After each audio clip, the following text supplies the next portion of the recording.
यंदा महाराष्ट्राच्या चित्ररथानं सर्वांचंच लक्ष वेधून घेतलं, कारण अवघ्या महाराष्ट्राचं श्रद्धास्थान असलेल्या विठुरायाच्या भक्तिरसामध्ये गुंतलेल्या वारकरी संप्रदायाचं प्रतीक यामधून झळकलं।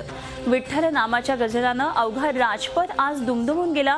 याबरोबरच आई भवानीचा गोंधळही राजपथावर लक्षवेधी ठरला। गणपती बाप्पाच्या जय जयकारांना अवतरलेल्या लेझिम पथकानंही सर्वांचंच लक्ष वेधून घेतलं याचं आणि सांस्कृतिक जीवनाचं दर्शन घडलं।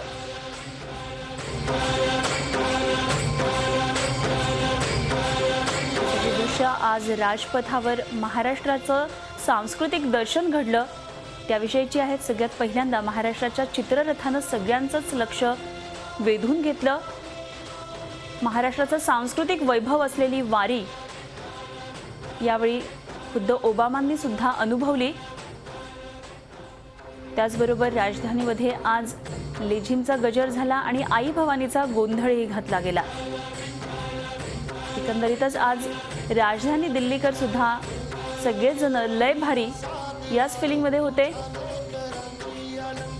महाराष्ट्रातलं सांस्कृतिक वैभव आज राजपथावर 3 वेगवेगळ्या माध्यमातून कसं दिसलं ते आपण पाहतोय। चित्ररथ हे खरं तर नेहमीच सगळ्यांचं आकर्षण असतं आणि त्यामध्ये यावेळी महाराष्ट्राचा जो चित्ररथ होता तो वारी संदर्भातला होता। महाराष्ट्राची वारी खरं तर जगविख्यात अशी ही आहे। तिचं महत्त्व नेमकं काय आहे हे सगळ्यांनाच माहिती आहे आणि आज ह्या चित्ररथ जेव्हा समोर आला त्यावेळी लय भारी या चित्रपटातलं गाणं इथं वाजवलं गेलं राजपथावर। आणि या संदर्भात बोलण्यासाठी सध्या आपल्याबरोबर संगीतकार अतुल गोगावले आहेत। नमस्कार अतुल। आज राजपथावर लय भारी मधलं विठ्ठल विठ्ठल दुमदुमला खरं तर महाराष्ट्रातल्या सगळ्यांनाच ह्या गाण्यानं क्रेझी केलेलं आहे, वेड लावलेलं आहे। मात्र आज राजपथावर सुद्धा हे गाणं ऐकवलं गेलं। ओबामा होते, काय वाटते, कसं फिलिंग आहे? प्रचंड अभिमान वाटतो मला। मी सर्वप्रथम झी24 तासच्या सर्व प्रेक्षकांना प्रजासत्ताक दिनाच्या खूप खूप शुभेच्छा देतो। आणि हा प्रजासत्ताक दिन माझ्यासाठी, अजयसाठी, दोघांसाठी पण खूप स्पेशल आहे। कारण तिथे दोन्ही गाणी वाजली। जसं पहिलं गाणं आपलं माऊली माऊली सुरू झालं तसेच मला फोन कॉल्स आणि मेसेजेस आणि इतक्या फेसबुकवर पण लोकांनी कॉमेंट्स वगैरे या सुरू केल्या। मग खरोखर मी लोकांचे आभार मानतो की एवढ्या मोठ्या प्रमाणावर त्यांनी गाण्याला पसंती दाखवली आहे आणि आमच्यावरही ते एवढे प्रेम करतात। प्रचंड अभिमानाची गोष्ट आहे आज। कारण माझी लहानपणापासूनची एक इच्छा होती, जेव्हा मी एनसीसीत होतो तेव्हापासून, की रिपब्लिक डेच्या परेडमध्ये कधीतरी सहभागी होता यावं। प्रचंड महत्वाची गोष्ट असते ती कुठल्याही कॅडेटसाठी। ती तेव्हा पूर्ण नाही झाली, पण आज कुठल्या ना कुठल्या रूपाने होईना, आमच्या गाण्याच्या रूपाने का होईना, आम्ही राजपथावर तिथे आज आमचं अस्तित्व होतं। त्याबद्दल मला खूप आनंद आहे आणि अभिमान। अगदी अतुल। आणि जसा ऊर तुझा आता अभिमानाने भरून आलाय तसंच महाराष्ट्रवासी म्हणून आमचा सुद्धा ऊर भरून आलाय। इतकं सुंदर गाणं सगळ्या राज्यातल्या लोकांनी तेव्हापासून ऐकत आलेत। मात्र आज जेव्हा राजपथावर बराक ओबामा अमेरिकेचे राष्ट्राध्यक्ष ते होते आणि ते मागच्या वेळी जेव्हा महाराष्ट्रात आले होते तेव्हा कोळी डान्स केला होता आणि यावेळी त्यांनी लय भारी हे गाणं ऐकलं। निश्चित त्यांना सुद्धा आनंद झाला असेल। याविषयी काय वाटते, बराक ओबामा आणि राजपथावर आपलं गाणं? नाही, निश्चित एक तर ही फार मोठी घटना आहे, फार महत्वाची घटना आहे की 66 वर्षामध्ये आजपर्यंत कुठलाही राष्ट्राध्यक्ष असा त्याला निमंत्रण दिलं गेलं नव्हतं आणि कोणी आलं पण नव्हतं। आणि आज बराक ओबामांनी पूर्ण वेळ त्यांची उपस्थिती तिकडे होती आणि कुठल्या ना कुठल्या रूपाने आपला महाराष्ट्राचा हा चित्ररथ, जो की मी अभिनंदन करीन संजय पाटील या सगळ्यामध्ये आहेत। आपले जोगवाचे जे लेखक आहेत आणि जोगवाची गाणी पण ज्यांनी लिहिलेली आहेत ते संजय पाटील यामध्ये इन्व्हॉल्व्ह आहेत। मी त्यांचं अभिनंदन करतो, कारण अतिशय सुंदर हा असा चित्ररथ केला होता। लिटरली डोळ्याचं पारणं फिटल्यासारखं फिलिंग होतं। ते रिंगण वगैरे ते सगळं जे केलं होतं ते खूप अप्रतिम दिसत होतं आणि त्याच्याबरोबर हे वारीचं गाणं, त्यामुळे त्यावेळेचा एक माझ्यासाठी तरी एक वातावरण तिथलं राजपथावर ते म्हणजे मी घरी असून सुद्धा मला असं वाटत होतं की मी तिथेच आहे आणि अतिशय खूप भारावून गेलो। आणि स्पेशली जेव्हा अमेरिकेचे अध्यक्ष तिकडे बसलेले आहेत ते सुद्धा भक्त आहेत ह्या सगळ्या आपल्या परंपरा आणि आपल्या चालीरीती। अगदी अगदी। आणि आणखी एक आवर्जून विचार असं वाटेल अतुल, ते म्हणजे आई भवानीचा गोंधळ सुद्धा आज राजपथावर पाहायला गेला, बराक ओबामांनी पाहिला, तेही गाणं तुमचंच होतं, याबद्दल काय सांगाल? ऍक्च्युली कसं आहे बघा, आई भवानी सावरखेड एक गाव हे आमचं पहिलं चित्रपट आणि त्यातलं आई भवानी हा गोंधळ आम्ही दोघांनीच लिहिला, अजयनी लिहिलाय। ते आमचं पहिलं गाणं आणि ते पहिलं गाणं आणि आता रिसेंटली रिलीज झालेलं माऊली माऊली हे आमचं शेवटचं गाणं. अगदी. सो जवळजवळ पहिलं गाणं आणि शेवटचं गाणं अशा पद्धतीने तिथे राजपथावर वाजलं, ही खूप अभिमानाची गोष्ट आहे आमच्यासाठी. आई भवानी गोंधळ म्हणजे माझ्यासाठी कसं वाटतंय की आई भवानी हे गाणं आलं होतं 2001 मध्ये वगैरे, 2003 मध्ये वगैरे, मला आता एक्झॅक्ट आठवत नाही, पण ते पहिलं गाणं होतं. ते पण तितकंच लोकांना आजही आवडतं आणि आता आलेलं माऊली माऊली पण तितकंच लोकांना आजही आवडतं. त्यामुळे ही खूप आनंदाची गोष्ट आहे आमच्यासाठी. अगदी, म्हणजे तुमच्या करिअरची जशी सुरुवात झाली ते आतापर्यंतचा हा प्रवास आज राजपथावर उलगडला असं म्हणायला हरकत नाही. ऍक्च्युली अगदी. बरं, ही जेव्हा गाणी राजपथावर सुद्धा ही चित्ररथाच्या माध्यमातून किंवा राजपथावर आज हे जे आपलं सगळं कल्चर सादर होतं, संस्कृती आपली जेव्हा सगळ्यांना घडवली जाते, तुम्हाला माहिती होतं की आपल्या गाणी इथे चॉईस होणार आहेत किंवा त्यांची निवड केली जाणार आहे? नाही, मला आई भवानीचं अगदीच माहित नव्हतं. कारण माझ्या अंदाजाने मला असं वाटतंय की आई भवानी हे गाणं जे आहे ते मला वाटतं दिल्लीतल्या एका शाळेतल्या विद्यार्थ्यांनी सादर केलं होतं की माझ्या अंदाजाने कदाचित तिथे महाराष्ट्रीयन खूप कमी असतील आणि त्यामुळे त्यांनी हे सिलेक्ट करणं हे सुद्धा माझ्यासाठी खूप आनंदाची गोष्ट आहे. आणि निश्चितपणे संजय पाटील यांनी, कारण असे कुठलेही गाणं तिकडे परफॉर्म करत असेल तर तुम्हाला त्याच्यासाठी परमिशन घ्यावीच लागते.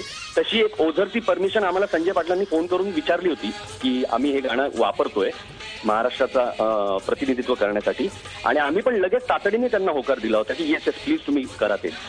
त्यामुळे पण मला तेव्हा हे जेव्हा आम्ही बोलत होतो तेव्हा त्याचा इतका सगळ्यांना आनंद आणि अभिमान आणि मला स्वतःला सुद्धा इतकं प्राऊड वाटेल असं मला तेव्हा अगदी वाटलं नव्हतं. कारण खूप गडबडीत असताना त्यांचा फोन आला आणि आम्ही पटकन हो म्हणून टाकलं होतं. पण आज प्रत्यक्ष जेव्हा मी सकाळी उठून ही सगळी परेड बघत होतो तेव्हा मला माहिती होतं की आपलं गाणं वापरलंय, पण तो मोमेंट इतका अभिमानाचा आणि सगळा असा होईल आणि महाराष्ट्रातल्या लोकांमध्ये इतकं कौतुक वाटेल हे मी खरंच कल्पना केली नव्हती. अगदी. अतुल, खूप खूप धन्यवाद झी24 तास बरोबर चर्चा केल्याबद्दल या विषयावर, आणि अशीच आपली करिअरमध्ये प्रगती होत राहू, अशी छान छान गाणी आम्हाला तुमच्याकडून आणखी ऐकायची आहेत.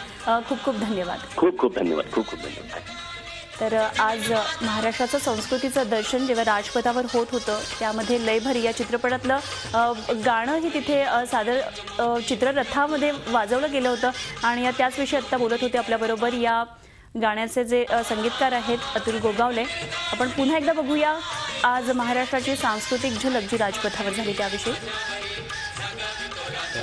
यानी श्री क्षेत्र आलंदी पंढरपुर यात्रा पर केंद्रित है। 200 किलोमीटर की धार्मिक यात्रा 21 दिन में संपन्न की जाती है।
झी 24 तास रहा एक पाऊल पुढे.